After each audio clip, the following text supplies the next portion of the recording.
What's up, guys? Welcome back to another video. Today I decided that I wanted to do another scary reaction. I used to watch this guy. His name is Chills. He does like top scary videos and stuff like that. We used to me and my boyfriend used to watch him a lot, but then he kind of got a little suckish ring. But we're gonna give him another try. And we're gonna see if he can scare us today. Alright, I'm gonna put my headset on. Alright, let's go. Of ghosts. One just happens to show up in the window. It's almost as if the ghost was trying to make its presence known. Perhaps it was even trying to get a hold of someone who could free it from its miserable cell. It shows. The crowd is happily cheering on their favorite team when suddenly a shadow ghost starts sprinting through all of them. Look closely and you'll notice how nobody tries to move out of the way, even though a person is clearly running full. Nobody's gonna run like that on people sitting on the stadium. Like, nobody could do that. So that speed at seems them. pretty Not real. a single person tries to pull their legs in or even bothers Exactly. to look up. They are so concentrated on the game that they do not see, feel, or hear the ghost as it runs directly through the half-filled stadium in a straight line. Number 7, Fridge Ghost. A YouTuber named No Ghost Hunter grows tired of living in a haunted home and decides to videotape the disturbances for evidence. These noises appear to be coming from all different areas of the home at once. The next day, his HD TV literally begins rocking violently from side to side all by itself. The rocking motion picks up speed until the corners of the TV are almost hitting the entertainment center, and it looks like the base is going to break. Then the TV starts rocking back and forth the other way. There is nobody behind the television, and there's no way they could have been using strings to do this. The day after, No Ghost Hunter finds a short video on his phone that he is 100% sure he did not make. The video is shot from the ground level of his kitchen. When you look at the reflection in the oven, you can see that nobody is holding the phone. The phone is literally floating in midair. Additional footage shows the TV shaking by itself again. This time, No Ghost Hunter is able to film behind the television to show that this is not a prank at all. He waves his hand above the television to show that there's no wires, and he even filmed. If my TV started moving like that, I'll be out. Catching a courtyard. When one of them sees something strange and points it out to the others, the camera follows his gaze and stops on a pale face looking at them from high above. The sickly person looks at them for a second longer before silently slipping out of view. The group is now creeped out and wants to know who has been spying on them this whole time. They tell the property manager about the face they saw in the window. Now that looks real. That if I'm playing ball, I don't know what the hell they was doing. They look like they was tossing a ball around. And I look up and I see a face there and I know nobody's up there, I'm leaving. Fuck this shit, I'm out.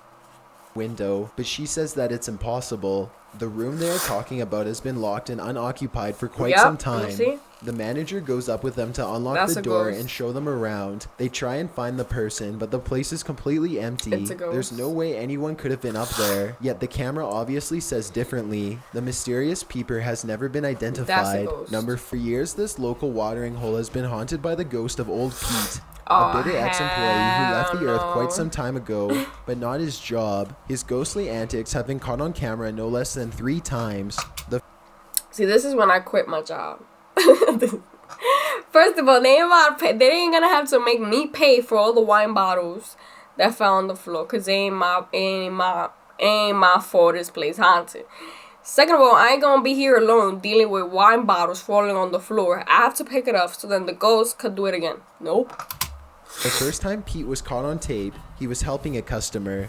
The unsuspecting man opens the door to the cooler when Pete decides to grab 2 bottles of red wine for himself. His ghost grip must have not been too tight though, because both bottles go crashing to the floor. Looking at the footage, his ghost grip must have been not too tight. The way that the shelter incident occurred when the bar was full of witnesses. Everyone is happily enjoying themselves when a hanging red wine glass suddenly dislodges itself and smashes into the counter. Glass shards fly everywhere and the entire bar takes notice. Although this could have simply been a freak accident, what are the chances that, of all the red wine glasses, the one that's directly underneath the server happens to be the one to fall and break? The timing is almost too perfect to be a coincidence. That's scary because it would have fallen on her. The third and final, the security camera. If you look closely, you can make out Old Pete's head at the bottom of the screen. He appears to be waving. Many other bartenders and customers all claim to have seen Old Pete for themselves in one way or another. It isn't uncommon for tapes to turn on by themselves, and the bartenders have seen what they can only describe as strange things while counting down their registers after close. I wouldn't say that looks like a head and that he's waving. I do see the white outline, but I wouldn't say that that's what it looks like. To the floor are always high-end red wines. This just so happened to be Old Pete's favorite drink, at least when he was still with the living.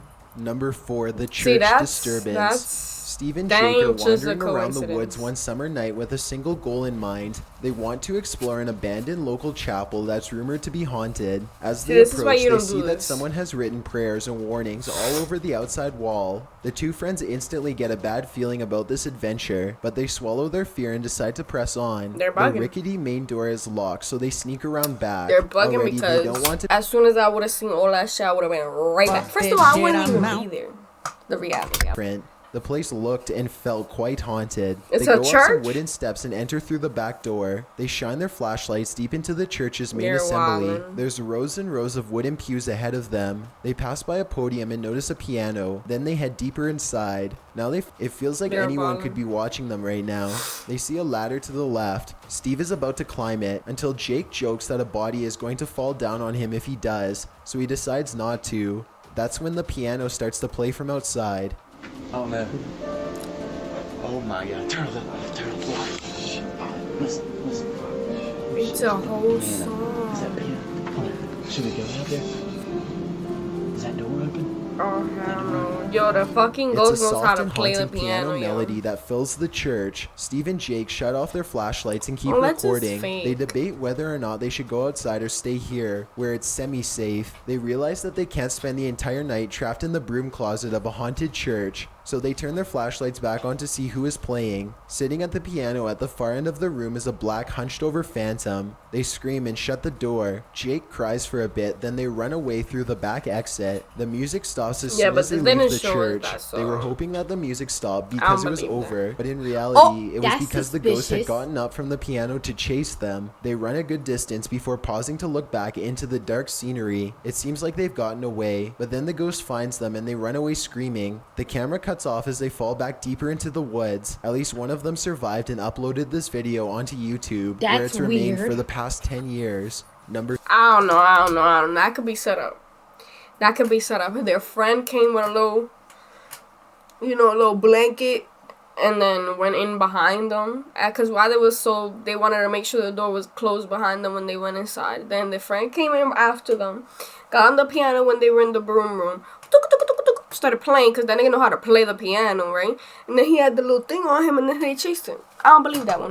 Two girls are alone in their house when one of them sees something in the doorway. Pause the video and you can see it's clearly the upper half of a young girl who is dressed in old-fashioned clothes from another time period. She is floating in midair as she curiously peeks in on the two children to see what they are doing. One of the girls still doesn't see the ghost. She shouts at something that's on television and accidentally startles the ghost away. The girl with the camera follows the ghost as it retreats. The ghost instantly teleports and now stares at them from the top of the steps. The scared girls run out of the house screaming.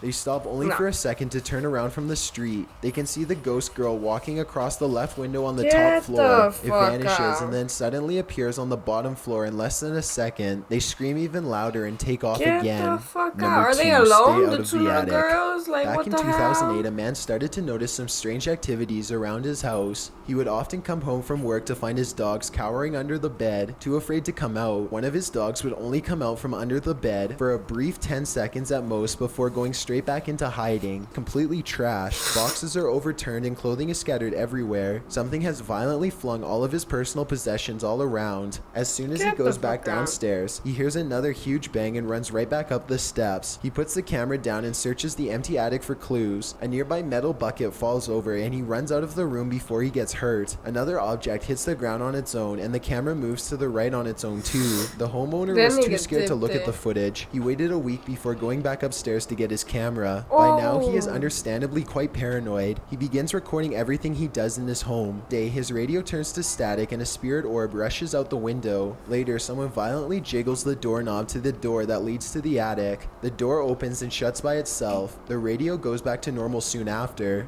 Things look to be going back to normal for a second, but then a paper towel roll suddenly flies up from the table to the couch, and the radio starts making more sounds again. The video recording starts to get fuzzy too, as if a ghost is causing electrical disturbances by passing by. Both of his dogs begin to look in the same spot as if they are following something. Whatever it was, the man was never able to physically catch it on film. He was only able to record its strange and oftentimes violent behaviors. Before we get to number 1, if you've ever been curious as to what I look like in real life, then follow me on Instagram at Dylan. They're afraid of being attacked by a group of stray dogs now, but they decide to press on and explore the lower areas. The group finds bravery in their numbers and begins to joke and laugh again as they make their way down a long hallway. They open a door and find graffiti on the wall.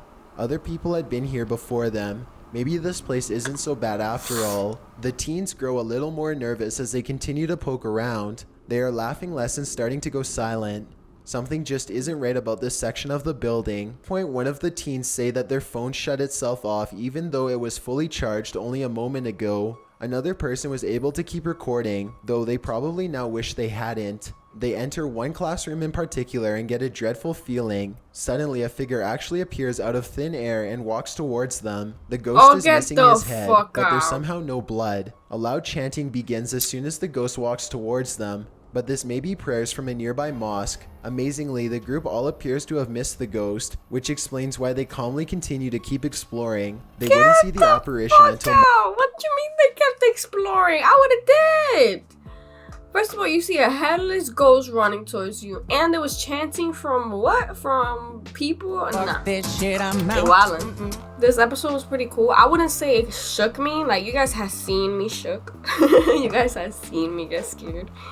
But some things I could believe. Some things I could believe. Others, I would say it's like edited or set up, you know. If I see a headless ghost running towards me, I ain't gonna stay there. That's all I'm saying, you know. I ain't gonna do that, you know.